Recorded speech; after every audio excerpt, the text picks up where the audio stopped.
ప్రపంచంలోని అన్నిటికన్నా అధిక తేజస్సు కలవాడు ఈ సూర్యుడు.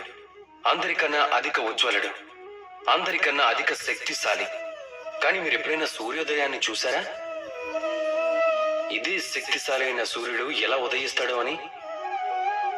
ఎరుపు వస్త్రం ధరించినట్టుగా సౌమ్యంగా, శాంతంగా ఉదయిస్తాడు.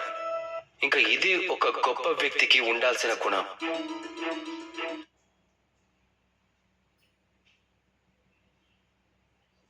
జీవితంలో ఉన్నత స్థాయికి చేరుకున్నా కూడా అహంకారాన్ని చూపించడం, సౌమ్యంగా ఉండటానికి ప్రయత్నిస్తాడు. ఎప్పుడైనా జీవితంలో హాని జరిగినా అప్పుడు కూడా సౌమ్యంగానే ఉంటాడు. ఒకవేళ మీరు కూడా సూర్యుడిలాగా మీకు గౌరవం దక్కాలని అనుకుంటే మీరు సూర్యుడిగా మారండి.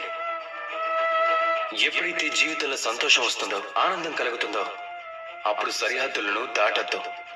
ఎప్పుడు జీవితంలో బాధ కలుగుతుందో, దుఃఖం వస్తుందో ధ్వంసం వైపు అస్సలు వెళ్ళకండి.